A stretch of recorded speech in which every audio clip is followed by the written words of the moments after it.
Ya, definición de límite, con todo lo que hemos visto antes. Ya, entonces, primero f tiene que estar definida en un intervalo, ¿cierto? Que está centrado en A y que tiene amplitud 2 delta, ¿cierto? O sea, lleva de A más delta hasta A menos delta. Y no es necesario que el A esté dentro de mi intervalo, entonces aquí puede haber un circulito, ¿cierto? De esos así, blanco. Puede que la función tenga un dominio más grande, pero no importa. Lo importante es que esté definido en ese intervalo, ¿ya?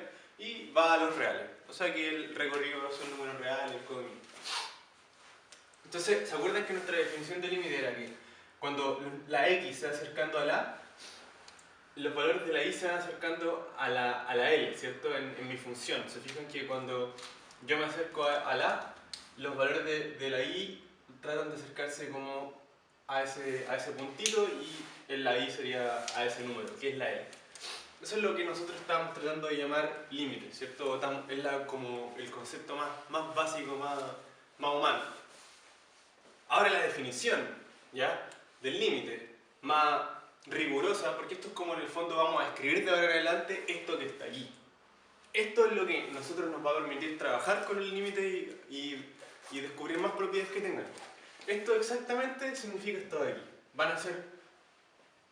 Esto es una manera más forma de rigurosa de decir esto. Esto es como para que nuestro cerebro lo entienda más rápido, ¿cierto? Como la palabra límite de la función, cuando x tiene tanto. Pero esto es lo que realmente está sucediendo, y así que esto es lo que tenemos que entender bien. Entonces, ¿qué nos dice esto de aquí?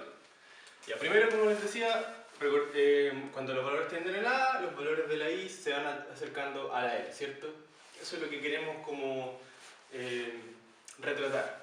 Pero ¿qué significa acercarse a un número? ¿Y qué significa acercarse a un número del recorrido? Entonces, primero, veamos esta parte de acá. Esa parte de aquí. Ya vimos en el video anterior, ¿se acuerdan? Por eso la parte, si no entendiste bien el video anterior, velo de nuevo. Es muy importante. Sobre todo el dibujito. Que esto significa, ya lo habíamos visto por las propiedades de las desigualdades, que f de x va a ir variando entre L más E y L menos E. O sea que f de x está en ese intervalo. Eso es lo que significa la parte de aquí, ¿cierto? Fíjense que en esta parte también dice, para todo epsilon mayor que 0, tiene que pasar eso. O sea, en algún momento, esto lo estamos viendo por parte, para todo epsilon mayor que 0, tiene que pasar esto de acá. O sea, f de x tiene que poder vivir aquí para todo epsilon mayor que 0. Da lo mismo que epsilon yo decida. Yo puedo decir epsilon muy pequeñitos. Si decido epsilon muy pequeñitos, fíjense que mi f de x va a tener menos espacio para vivir. Menos espacio para vivir. Cada vez va a ir viviendo en intervalos más pequeños, más pequeños, más pequeños, y al final solo va a tener la opción de vivir donde está L. ¿Se fijan? Entonces, esto es una manera de escribir. Esto es una manera de escribir que f de x se está acercando a L. ¿Se fijan? Porque f de x está entre L más E y L menos E, pero como es para todo epsilon mayor que 0, epsilon se va haciendo cada vez más pequeño, pero mayor que 0, y eso quiere decir que f de x se va acercando a mi L, porque no le estoy dando el espacio para que viva. ¿Se fijan? Eso. Aquí está otro dibujo con el que pueden ver que f de x vive entre L menos E y L más E. ¿Se fijan? Está aquí. Es menor que L más E menor que L más E y mayor que L menos E. Entonces, como es para todo epsilon mayor que 0, ese epsilon cada vez se puede hacer más pequeño, y eso quiere decir que mi f de x tiene menos espacio para vivir cada vez más cerca de L. Así que eso es el acercamiento de los valores de f de x a mi L. Perfecto. Pero ahora, fijémonos en esta parte de acá. ¿Qué es lo que dice la parte de acá? Esa parte de ahí. Primero veamos la parte de la derecha. La desigualdad de la derecha, y después vemos la desigualdad de la izquierda. La desigualdad de la derecha me dice que lo mismo, algo muy parecido a esto, me dice que x está entre a más delta y a menos delta. ¿Se fijan? Ahí está el valor de x. X es la variable independiente que se está moviendo, ¿cierto? Y tiene que estar entre estos dos valores. Esto, fíjense, es lo que significa esto de aquí, que x tiende a A.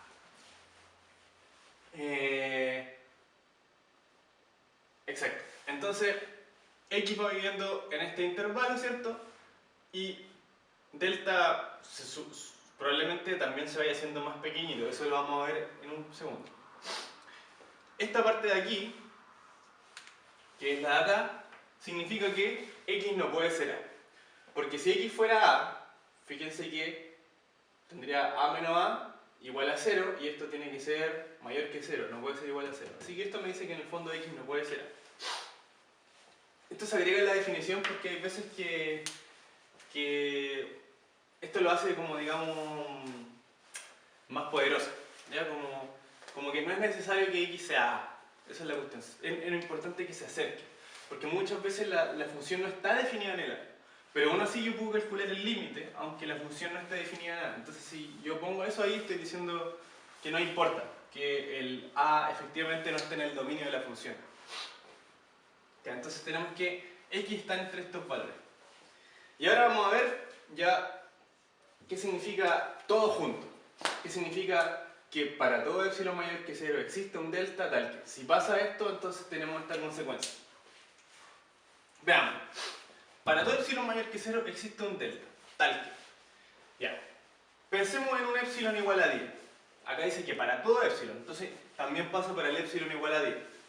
Entonces me está diciendo que para el epsilon igual a 10 tengo un número, existe un delta mayor que 0, que le puse delta 1, ¿ya?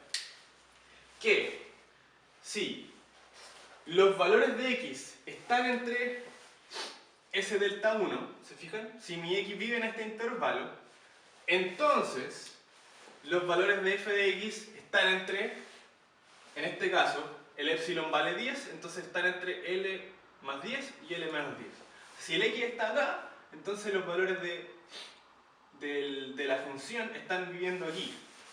Pero es para todo epsilon. Entonces también es para epsilon, por ejemplo, aquí le quería poner, no, aquí me equivoqué, acá era epsilon igual a 1.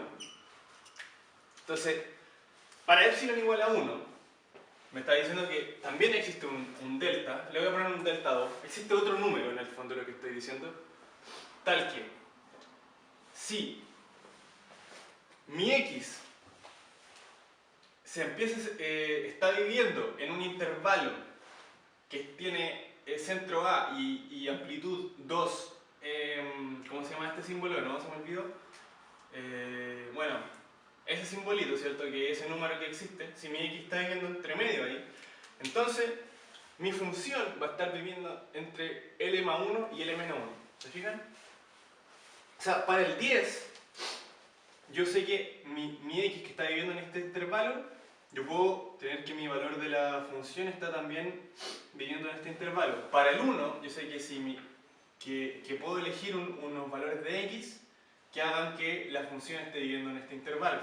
Para el 0,001 también, porque dice para todo epsilon mayor que 0, entonces para el 0,001 también existe un número tal que si los valores están entre ese intervalito centrado en A y que va de A menos delta 3 hasta A más delta 3, entonces yo puedo encontrar mis valores de la f de x entre L más 0,01 y L menos 0,001. ¿Se fijan? Entonces, lo que me está diciendo esta definición es que yo para todo epsilon mayor que 0, para todo número, yo puedo encontrar un elemento, o sea, un conjunto, digamos, de x que se va acercando a la A, y cuando eso pasa, los valores del f de x se van acercando al L. Eso es lo que me dice esta definición de acá. Para el epsilon 10 lo puedo encontrar, para el epsilon 1 también puedo encontrar valores de x que están en este intervalito y que esos valores de x en ese intervalito hacen que la función se acerque, o sea, se encuentre los valores de la función entre ese intervalo. ¿Se fijan? Que está centrado en L y que tiene amplitud L más 1 y L menos 1. Y como yo lo puedo hacer para todo epsilon mayor que 0, yo puedo hacerlo para epsilon cada vez más pequeñitos, cada vez más pequeñitos, cada vez más pequeñitos. Y entre más pequeñito hago el epsilon, al final lo que estoy haciendo es que la x se vaya acercando a la A y que al acercarse a la A, entonces mi función se vaya acercando al límite, ¿cierto? Entonces tendríamos como una cosa así. Y se está acercando a ese punto. ¿Se fijan? Se acerca al A, se acerca al límite. Entonces, espero que les haga sentido la definición.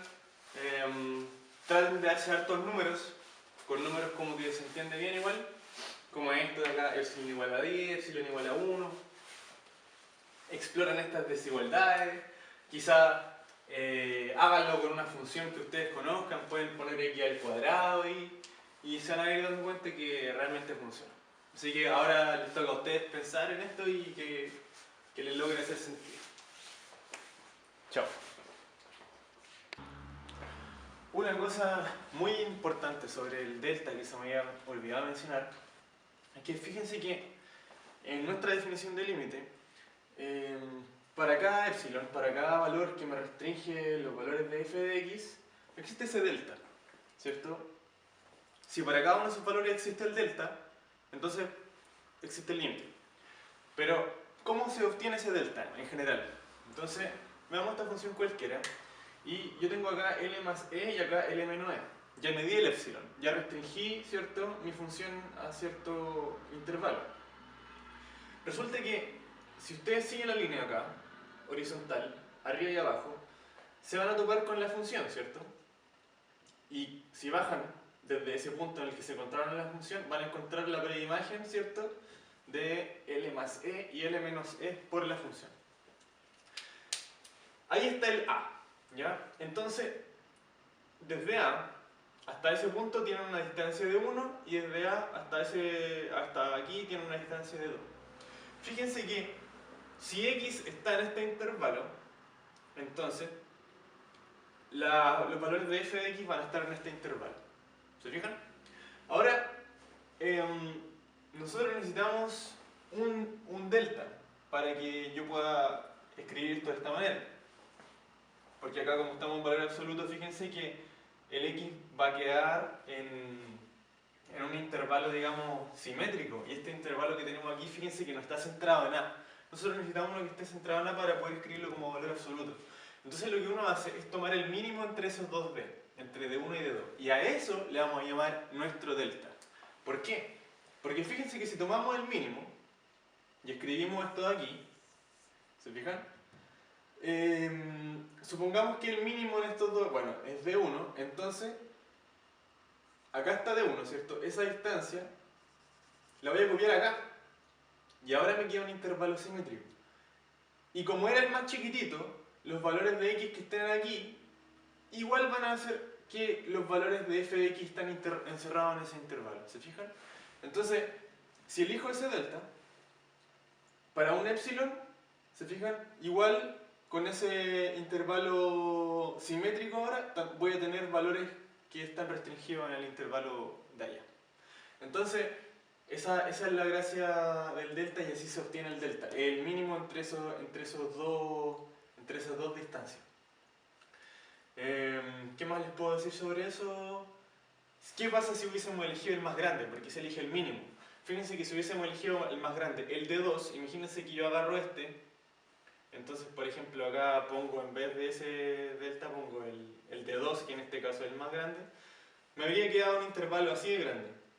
¿Se fijan? D2 y D2. Pero resulta que si un X está aquí, no necesariamente me va a tirar a este intervalo, ¿se fijan? Porque, por ejemplo, este valor que está aquí me tira a este y se salió de mi intervalo L más E, L menos E. Entonces, por eso tomo el más pequeñito, porque así me aseguro que los X que estén ahí, sí o sí, lleguen a L más E. Y teniendo solo un número y no dos, yo puedo escribirlo de esta manera, como un valor absoluto que es menor a un número, que en este caso es el delta, que es el mínimo entre esos dos. Así que espero que se entienda de dónde sale ese delta, porque es el mínimo, y en el fondo es porque es el que me permite, al yo elegir un x de aquí, no salirme nunca de acá. Y dado ese epsilon, ¿cierto?, yo puedo encontrar siempre ese intervalito. Si es que obviamente tiene límite.